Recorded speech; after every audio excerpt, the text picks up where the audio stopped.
tiers-livre, un cycle qui s'appelle 40 jours. Prenez le temps que vous voulez pour aller d'un exercice à l'autre. Pas de problème, l'atelier continuera. Mais pour moi, ce défi d'aller chercher, comme poussé par le dos, des exercices dont j'ai envie depuis longtemps et cette force à les concrétiser. Alors, pile de bouquins commencent à s'arrimer là sur le bureau, en désordre, pas tant que ça. Mais première étape, on a travaillé sur des mouvements d'écriture, des cinétiques, attraper de la matière. Et on y reviendra. Du concret, comment affronter le plus ordinaire vous force à trouver des formes narratives ou utiliser des jeux syntaxiques que vous ne saviez pas à votre disposition. Mais après, c'est bon, ils sont dans la caisse à outils. On peut faire appel à eux chaque fois qu'on veut. Dans une deuxième phase, là, avec les cartes, avec l'idée de descendre, donc en recomposant des lieux réels pour fabriquer un texte qui se présente comme fantastique, deux pans complémentaires de l'atelier, mais qui vont nous accompagner, se rejouer aussi jusqu'au bout. Aujourd'hui, c'est plutôt la question des livres. On ne sera pas si loin du livre London Orbital, qui a été l'ouverture de notre cycle symboliquement. Un livre que j'avais envie depuis longtemps d'utiliser. Régine Robin, française vivant à Montréal, partageant son temps entre Montréal et Paris, disparue malheureusement il y a juste 2 ans, de la peine parce que c'était une généreuse. Et ce livre, Mégapolis, a cette singularité qu'il annonce son thème dès la première partie. L'amour des villes. Voilà, pour vous c'est oui ou c'est non, mais au moins, il n'y a pas de tromperie sur la marchandise. Et puis, première partie, ça s'appelle « Vers une poétique des mégapoles ». Et là encore, c'est vraiment la structure du livre et cette marche en avant des titres, c'est déjà là, entrer dans notre exercice. Première partie vers une poétique des mégapoles, chapitre 1, ville réelle, ville fantasmée, ville écran. Vous voyez qu'avec ce livre, on pourrait structurer aussi notre parcours à nous. 2, la ville sensible.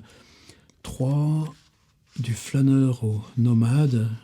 Walter Benjamin a toujours été, pour Régine Robin aussi, une sorte de socle souterrain. Elle a fait un livre sur Berlin, très différent du livre de référence qui est Hans Zischler, Berlin, plus grand que Berlin. Peut-être ça, il faut qu'on y revienne aussi, mais je ne sais pas encore trop comment. Mais enfin, en tout cas, Walter Benjamin est là. Ensuite, je crois que ça finit par un texte sur circuler dans la suburbia, circuler dans le suburbain, Bruce Begou, avec Las Vegas. Deuxième partie, là, c'est des exercices concrets. Désir d'Amérique, il y a un texte sur, ça commence, le plan du métro de Los Angeles, ce qu'on a fait nous sur plan, guide et cartes.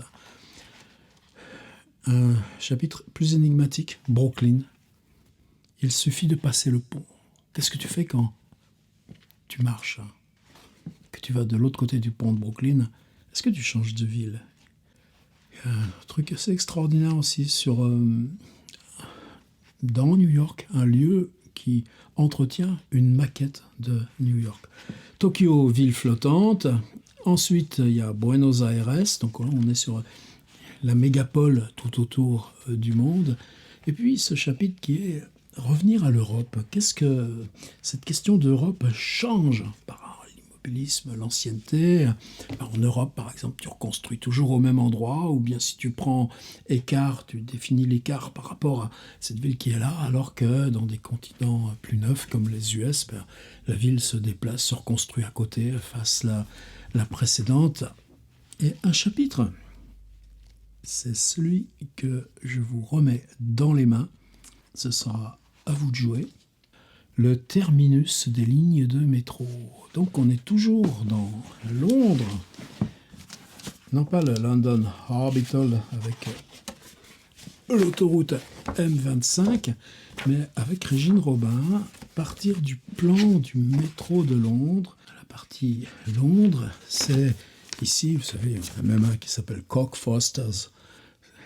C'est Bill Wyman qui raconte comment les Stones aussi ont joué à Cockfosters avec cette vanne traditionnelle.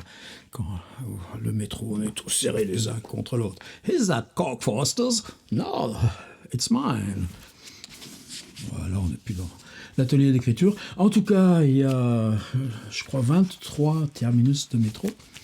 Et Régine se donne comme défi, comme protocole. Appelons ça protocole. C'est important, je me souviens pas, c'est juste une anecdote, Sergis, mais parce qu'on reviendra aussi sur les expériences urbaines de jeunes étudiants d'art tels que j'ai pu les accompagner ou les pratiquer à Sergis. C'était un étudiant chinois. Il était là juste là pour la première année. Il faut un appareil photo. Il prenait, c'est à cause des terminus de métro. Et prenait le métro à un terminus de la ligne et il a fait toutes les lignes. Et puis là, il filma l'appareil contre la vitre. Au bout du compte, il y a... Alors c'est en accéléré, mais si tu laisses l'appareil comme ça, filmer en accéléré, tu as simplement des variations de couleurs. Du bleu, du rouge, du vert. Est-ce que tu voyages? Quand tu voyages dans les couleurs, est-ce que tu voyages dans le plan de la ville? Peut-être pas. Est-ce qu'on pouvait voir ce film, ce que voit l'appareil des tunnels du métro, et que c'est juste une composition abstraite qui défile sans cesse, sans penser, toi, à la géographie du métro? Certainement pas. Alors, Régine Robin, 23 fois donc, qu'est-ce qu'elle fait? Tu prends le métro, quand le métro s'arrête, terminus, tu sors et tu écris là ce qui t'entoure. Tu n'es plus dans le centre-ville. Tu n'es pas encore dans les limites de la ville, puisque précisément, ça vaut aussi pour Paris et sans doute d'autres. On a installé une ligne de métro jusqu'ici, donc ça veut dire qu'il y a un flux d'habitants suffisant pour l'alimenter, le métro. Ce texte, vous l'avez dans les documents, évidemment, c'est vraiment important. D'une part, pour la méthode qu'elle expose, d'autre part, pour ce qu'elle ne fait pas et que nous, on fera. C'est-à-dire, elle illustre le protocole avec les endroits où elle sort, et elle décrit, et elle les donne comme exemple. Ce qu'on n'a pas dans son livre, c'est le texte qu'elle écrit strictement tel qu'il vient dans cet exercice que moi j'appelle l'exercice du carrefour. Tu es là, arbitrairement, et tu notes tout ce qui t'entoure. Et justement, parce qu'il y a cet écart de la ville et pas encore le hors la ville, qu'est-ce que ça va nous dire sur la ville? Et donc, sur nous. Au terminus, la gare est grande. Elle est noyée aujourd'hui dans une urbanisation brutale. Des zones piétonnières, des boutiques, des pubs, des restaurants. L'immense centre commercial Chimes J entre. Les escalators me conduisent jusqu'à un cinéma multiplex. Ils projettent toutes les nouveautés qu'on trouve au cœur de Londres. Je repère en particulier Michael Clayton avec George Clooney, que j'avais noté comme un des films à voir durant mon séjour londonien. Mais la prochaine séance est à 15h. J'ai donc 2 heures à tuer. Je prends tout de même mon billet à l'avance. M'aventure dans le centre commercial à la recherche d'un restaurant. J'entre dans une librairie, traîne longtemps dans les rayons, feuillette quelques livres, m'attarde du côté des journaux, achète le Guardian et un roman High Rise de John G. Ballard. Tiens, Ballard, vous savez, il y a une visite à John G. Ballard dans le London Orbital. C'est avec ce butin que je vais déjeuner. Je commande une César salade dans un restaurant du centre commercial. Bon, là, on est presque dans le journal. Nous, je vous demanderai pas ça, plutôt de s'en rester au visuel, à la vue urbaine. On n'est pas dans le paysage urbain comme on l'a travaillé une fois. On est dans quelque chose là de trop grand pour être dit d'un seul fois. C'est plus cadré. On sort. Et c'est peut-être ça, moi, qui m'intéresse dans cet article. Le métro, souterrain ou aérien, peu importe, mais tu sors brutalement de la gare de métro, il y a quoi autour? On peut même travailler avec des Google Street View. Reprenant la ligne, je sors terminus Est, Stratford. Là encore, gare gigantesque, rénovée en vue des Jeux Olympiques. Gare monumentale qui débouche sur une place, aux nombreux terminaux d'autobus. Grande rue, construction du 19e siècle. Je bute sur un centre commercial, 1000 boutiques, cafés, restaurants. Je le traverse entièrement. Des jeunes y traînent, faisant de lèche-vitrine un marché, denrées épices orientales qui sentent bon. J'arrive au bout de ce centre, d'autres rues, d'autres terminaux de bus. Je vois que l'un d'eux, le 25, part de Stratford pour le centre de Londres, à Holborn. Je décide de retraverser la ville en bus, trouve une place assise, m'installe, une chance, car elle va être bondée, des femmes voilées, d'autres en costume indien, toutes un téléphone portable à la main, toutes parlant des langues étranges. Je n'entendrai pas un mot d'anglais du début à la fin du voyage. Très vite, je suis la seule blanche du bus. Je vais mettre longtemps à faire cette traversée.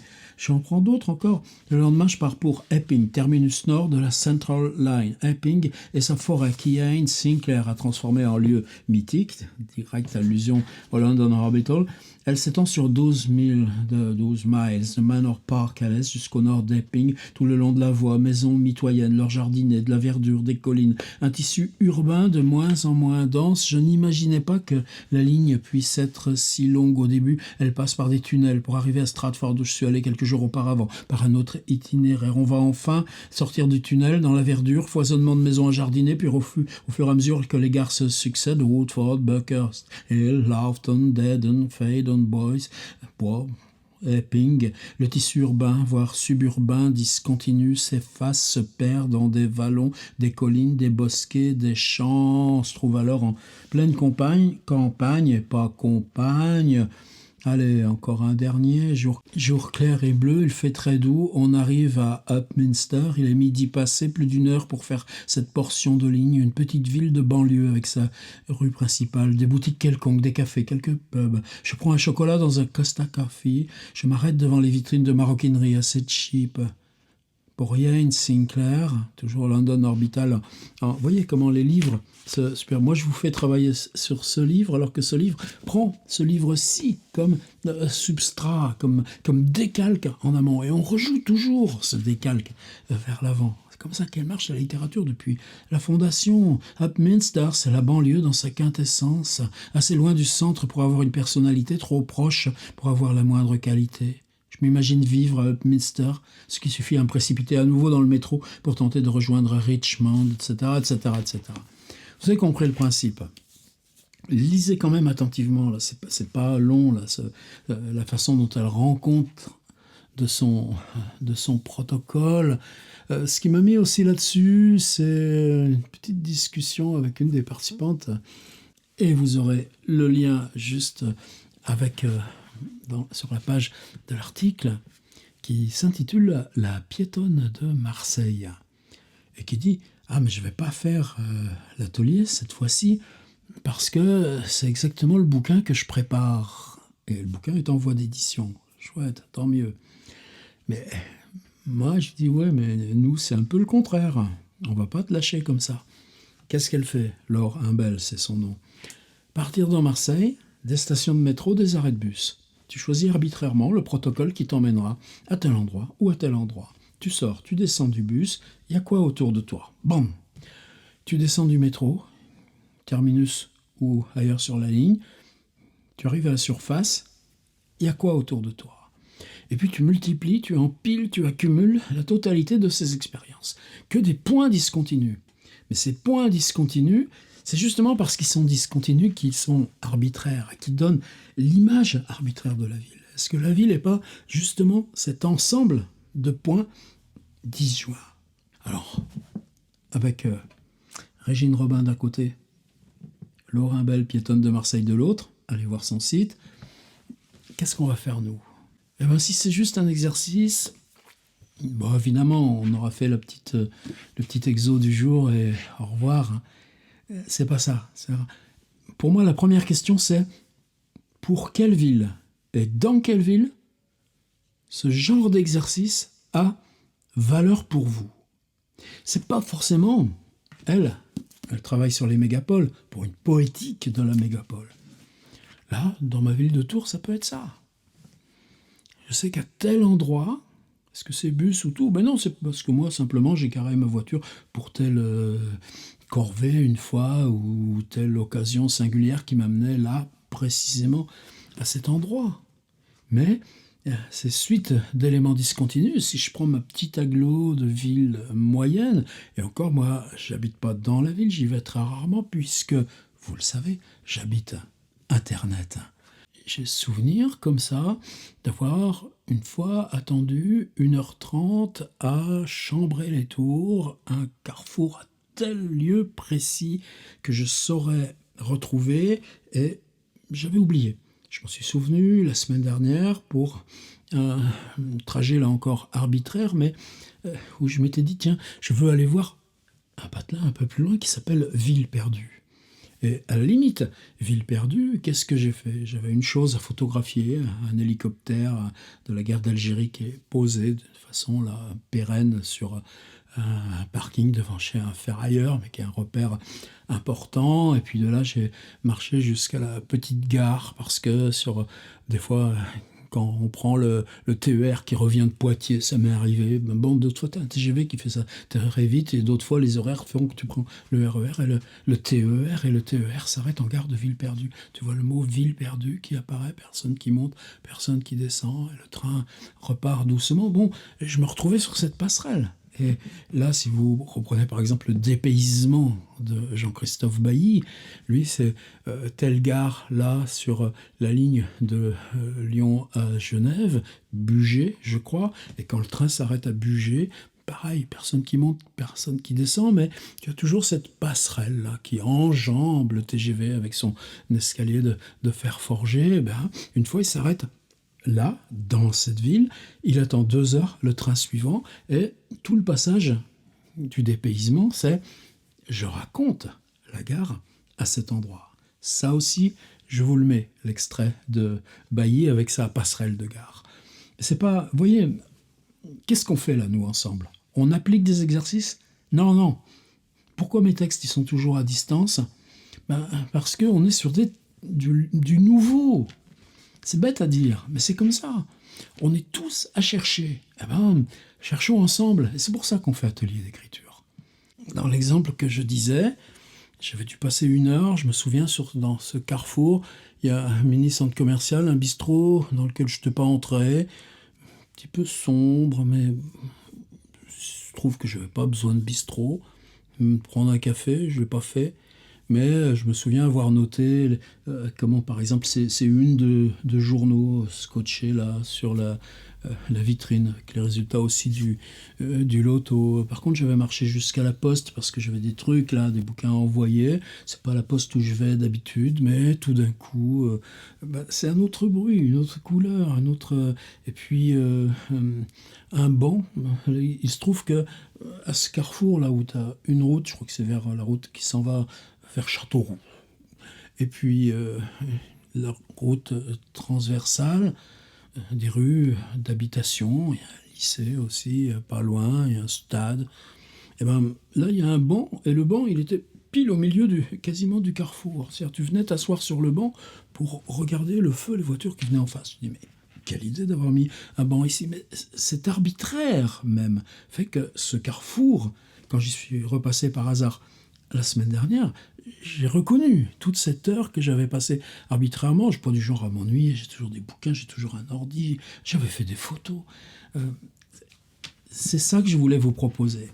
Alors, pas forcé d'y passer 1 heure. Si vous vous dites, moi, ce qui compterait, c'est cette ville, et dans cette ville, 3, 5, elle, c'est les terminus de métro, des points qui sont des lieux où on s'arrête, des lieux où on sort, des lieux de respecter ce principe discontinu. Si je prends en mémoire de mon petit village d'adolescence, c'était une toute petite ville, mais c'était une ville quand même, Civray, au sud de la Vienne, la place, le pont avec la route de Ruffec, la nouvelle rocade avec l'Intermarché, là encore, la gare avec la coopérative agricole, et l'usine à l'époque c'était de socs de charrue, maintenant c'est de bonbonnes de gaz. Voilà, j'ai mes 5 points discontinus. Et je ne vais pas prendre la bagnole pour aller faire l'exercice, mais avec Google Street View, je peux aussi reconstituer ça. non pas pour décrire les images de Google Street View, mais là pour dire, toi, t'as quoi dans le souvenir? Alors, à vous de jouer avec ça. Hein. Je pense que l'important, c'est lieu discontinu. Elle en a 23. Moi, ce qui serait bien, c'est d'en faire 3 ou 5.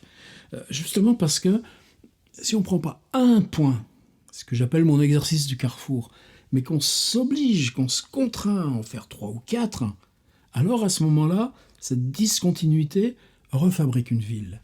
Et comme la ville n'est pas complète, puisque c'est une sélection arbitraire de 5 points discontinus, ce qu'on se représente, nous, depuis ce lacunaire où c'est incomplet, c'est la ville fiction. Et ça m'intéresse. Au premier plan, le fil narratif.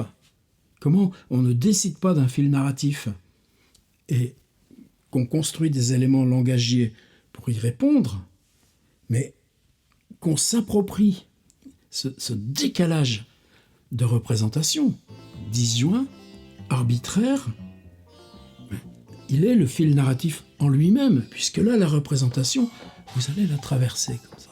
Et c'est comme ça qu'on va fabriquer, chacune, chacun, notre histoire. Alors, je me résume. Il faut que là où vous placiez l'exercice, ça peut être loin dans la mémoire, ça peut être dans le présent, dans le quotidien, ça peut être une ville où vous allez en voyage, peu importe, mais il faut que ça compte pour vous. Qu'elle soit très grande. C'est quoi vos 5 points dans New York? L'orage à Columbus Circle, si vous voulez, peu m'importe.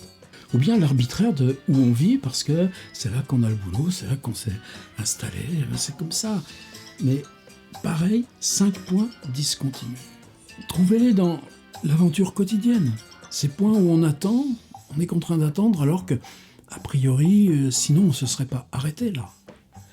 Mais 5 points discontinus où arbitrairement on refabrique ce qu'il y a. Et dans ce qu'il y a, parce qu'on leur a fait 5 fois lacunaire, discontinu, eh bien, leur raconter une histoire va se faire depuis la représentation et non pas je vous dis ce qu'il y a autour de mon histoire. Là, on amorce une autre phase aussi.